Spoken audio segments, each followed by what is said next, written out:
So I got the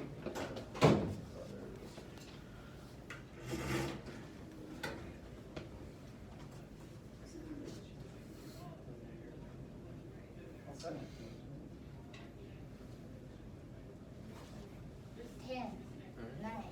Alright, it's 9. You want to get started? Shall we? One. Okay. Let's get started. Hello everybody, my name is Majid Al-Mughir. I'm Jackson Garber. My name is Jonathan West. My name is Krishna Luhar. My name is Andres Garcia. So a quick background on our project. A recent study found that 17% of vehicles in Asia have received complaints regarding to the new car smell. Alcohol flush reaction is a condition where an individual experiences flushes or red blotches on various parts of the body, and that's due to the slow metabolism of alcohol. And this condition is more common in Asia than any other part of the world. Certain compounds present in alcohol metabolism, such as alcohol dehydrogenase and aldehyde dehydrogenase, which are also present in the new car smell. So as a design process, we followed that. We reviewed the project constraint and requirements. We did the benchmarking on industries, and then we researched the needed flow values, and we start iterating the flow diagram, individual parts, and then the CAD.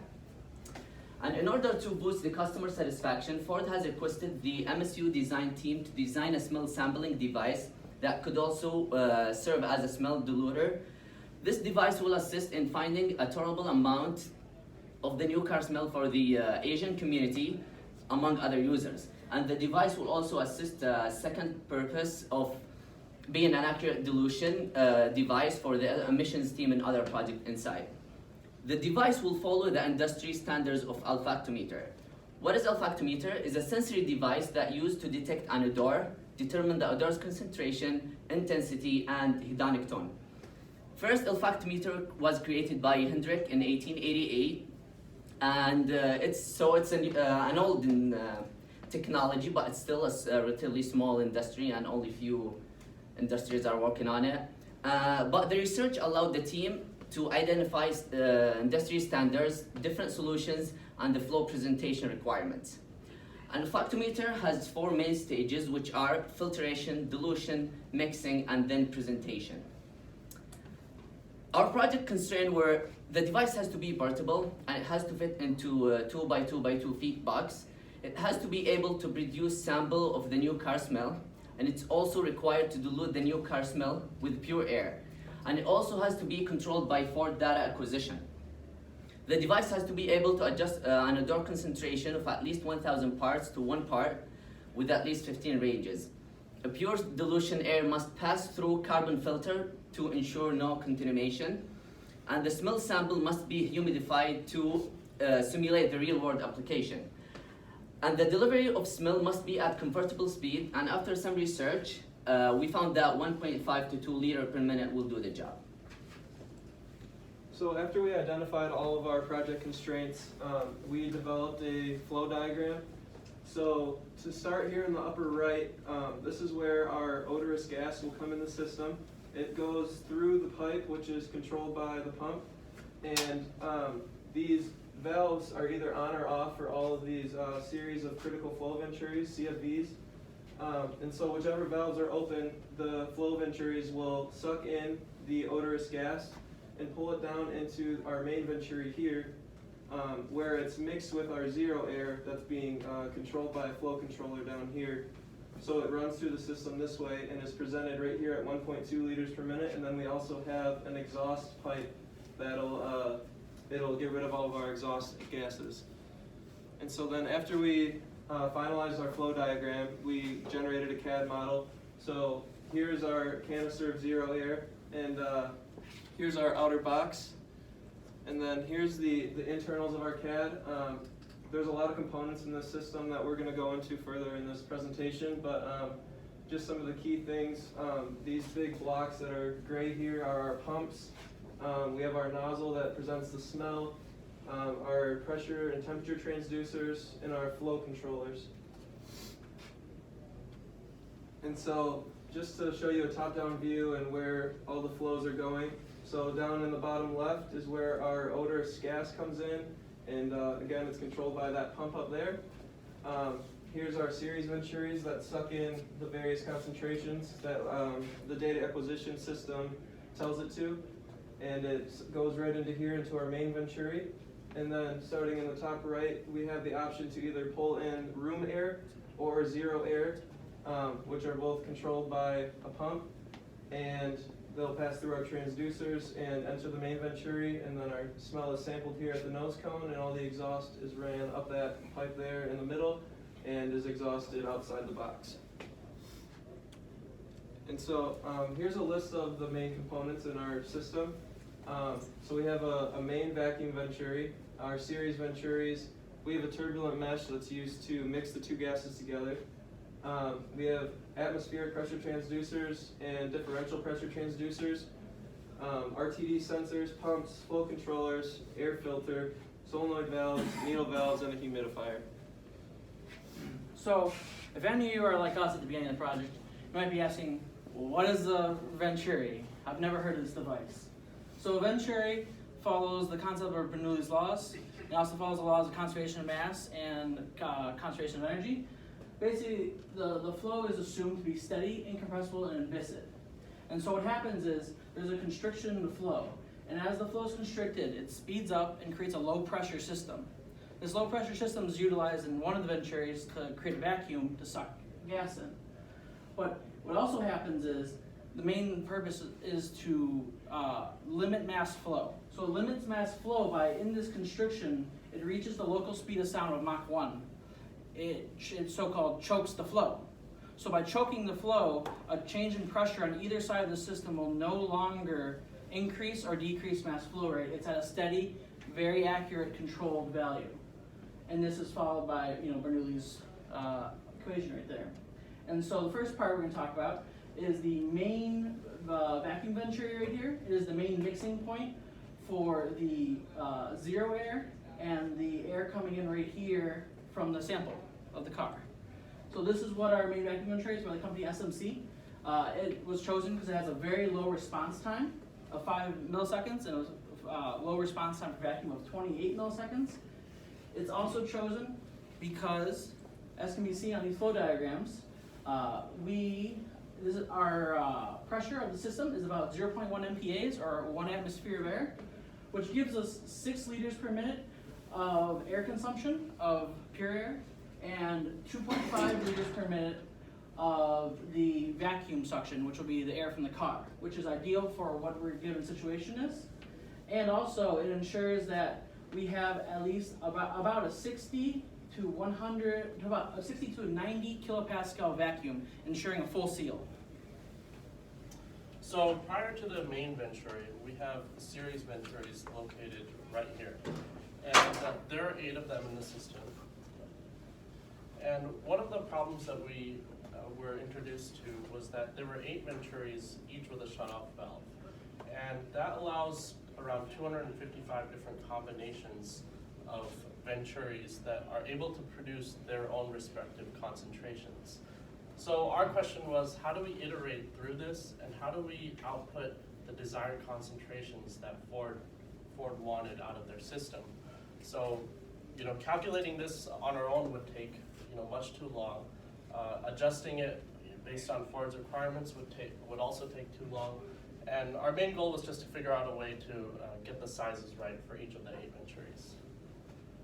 And so our solution was that we used Python. And Python is a great way to use their data analysis for quick calculations like this. We used a loop to be able to output all the respective concentrations and combinations of venturis. So if you can imagine, when there's 8 venturis, you can select 3, 5, 6, 7, and 5, 4, 3, 8, and so on and so forth to get different concentrations. And so the code, we also put in some functions in the code to eliminate the same combinations, because to get a minimum concentration of 1,000 to 1, we ended up picking multiple of the smallest venturis produced by one of the suppliers that we reached out to. And we were able to convert all this data into a step-size graph where we were able to show Ford in the meetings And it really helped us iterate through the design process and picking all these different sizes. Go ahead. And so this is a table of our, a couple of our combinations, and so you can see the, which venturis have been chosen and their respective concentration, produced. And this flow rate is put into the main venturi, and we were able to output these, the maximum of 5 to 1 and the minimum of 2,000 to 1. And this is the curve that we're all discussing. Ford really wanted a lot of concentrations at the 1,000 to around 500 range, and this code really helped us iterate through and find an ideal size that allowed us to get these concentrations.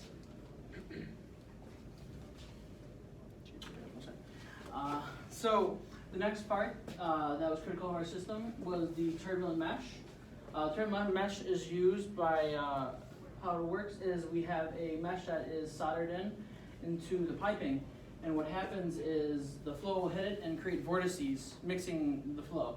So this is needed because when you get to such small ranges of 1 part of car gas to 2,000 parts of pure air, it's such a small amount that if it's not properly mixed, then you might just be smelling pure air.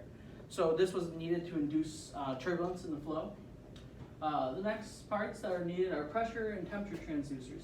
These were critical to the system so that we knew exactly what data was coming into the system from both respectable locations, and that it could be accurately monitored to simulate real world conditions. So the first item that we used was the atmospheric pressure transducer. It was chosen, it has a very good accuracy and the data connections we need, and it's already been proven by Ford to be reliable. It gets the barometric pressure of the gas incoming, and so to really get a good pressure, a good pressure reading on the system, there's 2 types of pressure transducers that are needed: the atmospheric and then the differential pressure transducer. The differential pressure transducer accurately measures the difference in 2 separate gases into the system by both reading it and having a resistance measurement that's all connected to our data acquisition system. So it's all measured remotely by the computer. It works in our range and our pressures and has a low response time of 1 millisecond. And finally, to get the temperature, what is accurately used in the field is called a resistance temperature detector, or an RTD. These are used by, basically you have a thread here that sticks into the flow path, much like a thermocouple, and this is a pure material, in our case pure platinum. And it's a 4-wire construction method, so it measures the resistance in this wire and a current's induced in it, which then can be sent to our system, and you get an accurate reading. So we had an A grade, meaning our accuracy was within 0.19 centigrade, which is accurate. Following up with the parts, we got the parts responsible to deliver flow rate of air. Those are the pumps. We used diaphragm pumps sourced by GAST. GAST company is a company that sources low flow air pumps for applications such like this one. This one makes sure that the purity of air coming through it's maintained with stainless steel valves and neoprene diaphragm. A standard of the device is to use 24 volts of direct current, and it also features a relief valve, and the flow of our model, free flow, it's 22 liters per minute at 1 bar, which is atmospheric pressure. And then they were really hard to source in the industry just because they are low flow pumps.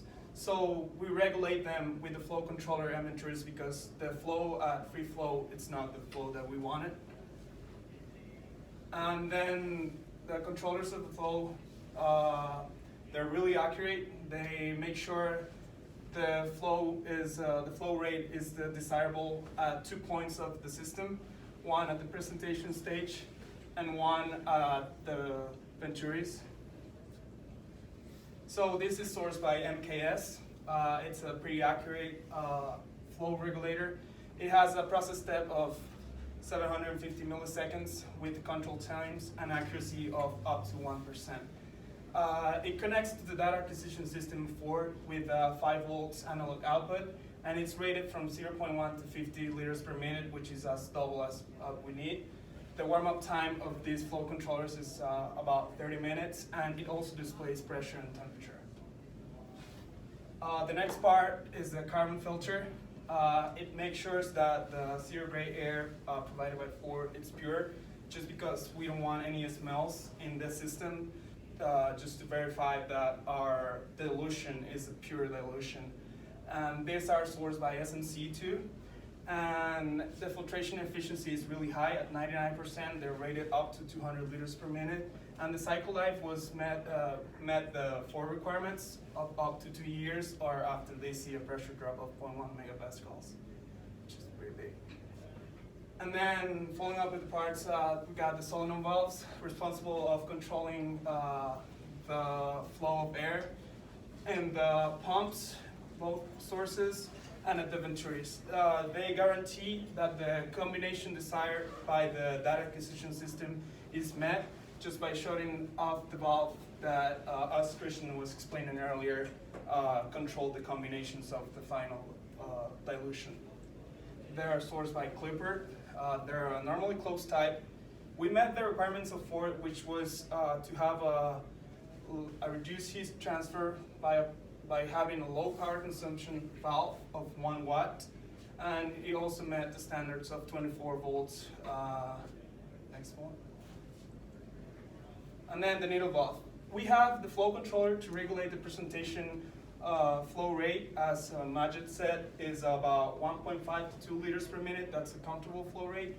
But in case we want to modify it manually, we have a needle valve. Can you go to the next slide, please?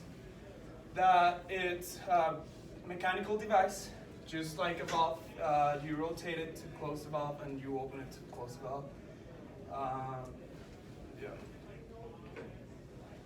And so one of the next parts is the humidifier. And the humidifier is at the beginning of the system, and it's right before the main venturi. And its purpose is to humidify the zero air before it enters the main venturi and mixes with the sample air. And the reason for this is Ford wanted to be able to replicate field humidity levels. And so our first iteration of the humidifier was deemed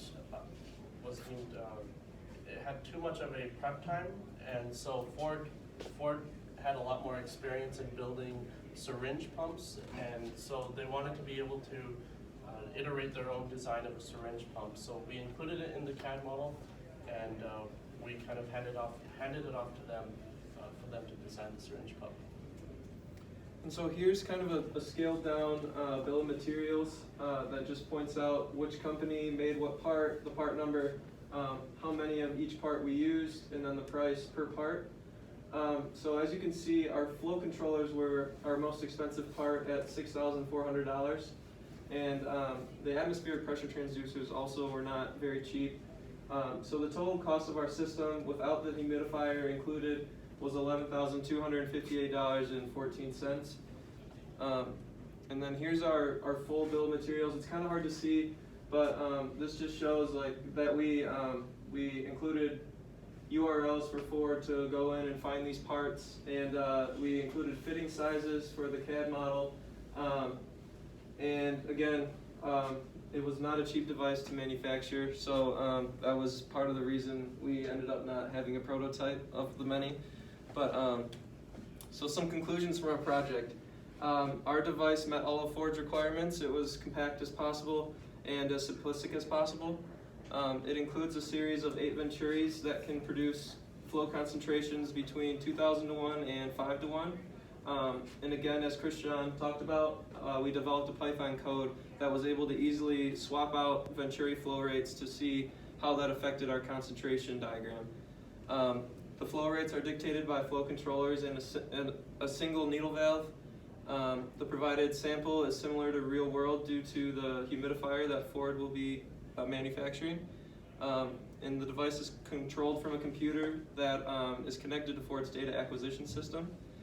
And so some of the lessons learned and the knowledge gained, we learned a lot about doing product research and also outsourcing parts and talking with supplier companies. We learned again a lot about the Venturi effect and pipe flow, considering things like losses through the pipes and bends in the pipes and things like that. We utilized Python, and we also learned to always have a plan B when you only have a certain time slot in the company's time, because you're not always going to have the time to present your next iteration of your design in the next meeting. It's gonna come up really quick, so we would always have a second plan if they didn't approve our first design in that meeting. And so now we would like to open it up to you guys and see if you have any questions.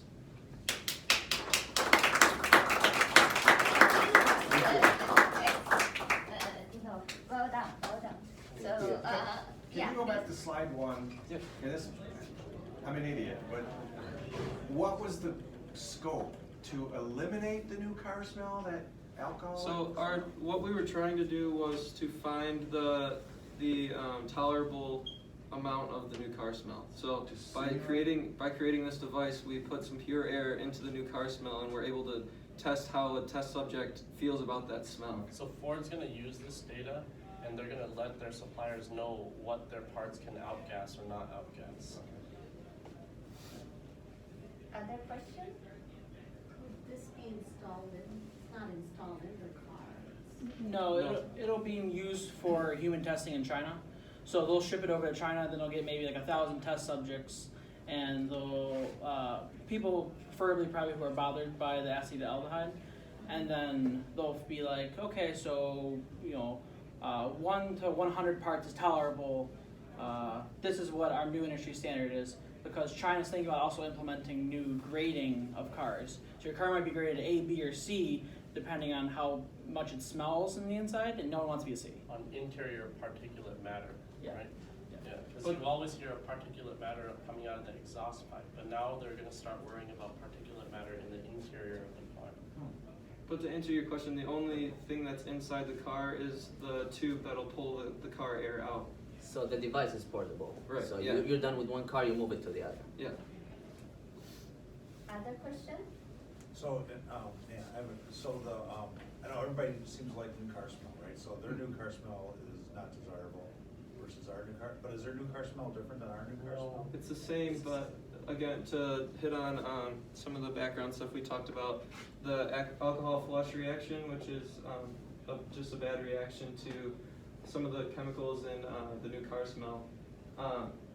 It's more prevalent in Asia, so that's why Ford is kind of keying in on that market. And a lot of that outgases come from the components that make up the interior cabin. Yeah. A lot of it's the foam. Right, so what I'm wondering is, in China, since I do work at Ford, I know that a lot of times we local source over there. So is a lot of it due to their supplier base that they have over there? It could be. I don't think so. No, I don't think so. No? It's just like Well, this device will yeah, help them it's figure it out. it's like having an allergic reaction, basically, is what they have. And so 30% of people in China have this allergic reaction. So say like you're allergic to dogs. 30% of people in the US are allergic to dogs, let's say. Right, And let's say Ford always smears dog hair in your car. right. 30% of people are complaining, and so this is a similar issue where the new car smells like having like a reaction to them. And that's why it's More undesirable. sensitized to it. Exactly. And especially in the most luxurious and high end of the brand, like the Lincoln. Lincoln smell more or less? Oh. No, Lincoln is actually considered one of their top luxury brands, Right. even above BMW and Mercedes in the Chinese market. It's considered a government car. Yes. First, really good job, guys. Just want to say. So I had a few questions.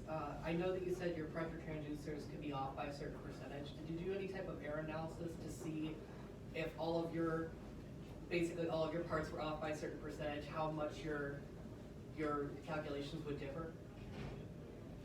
Pressure transducer. No, because there's only so much that was supplied by the suppliers, and to get a lot of that data, we would actually have to probably prototype it and run flow simulations on it, which we didn't have the time for in the scope of the project.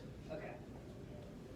Another thing, so for your electronics, did you do any, like, do you have an interface diagram or anything with electronics? Because I know one of your requirements was right to interface with the Ford Stacks, I think. Yeah, in our BOM we had a connection interface, and Ford also supplied us remotely with their DAC system, and they wanted a special format on how they're going to do it, so we left that for them. They wanted it in a company proprietary format. So all of your baseline components can interface. Right, true. Check. Yeah, Okay. we selected our components with that in mind. Okay, cool. And then one thing I would just say is really good. You know, you met all the requirements and stuff, but you could also put in maybe like the percentage that you like a margin. Like we beat it by 50%. Like we're even smaller than, or our price is this percentage even better than what you want, and that would really probably impress Ford even more than just saying like I barely met the requirement. That's very good comment. Yeah. Any more comments? So for Ford, you know, I asked the previous one, you know, your Ford customer, and so what they have done, whether they meeting the, I think they meeting the requirement, and there's other two categories exceeding or below. So Yeah, I what do think you they've think? exceeded the They expectations of exceed, Ford. that's good. Give them a hand.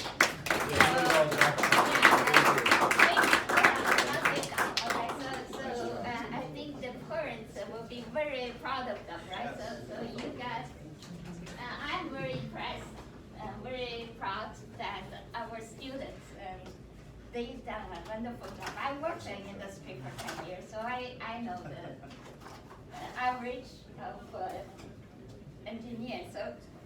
So we didn't really have the engineer interface with them, right? Researchers interface with this design group and coming today. But we do have a Ford employee. Yeah, I work in current. the division, so Right, not their so actual he- area, but it's okay. I graciously agreed to accept the Yes, plaque. I'm honored to accept it Okay, for, so Ford we, Motor. Mechanical Engineering Department, I am Yes. on behalf of the department, to present this plaque to Ford Motor Company and for supporting our design. I'm out of here. You're out of here? Yeah, you see the Good next job, group guys. is Thank you. waiting. Thank you. Thank you. Thank you, Tom. You're last. You're last.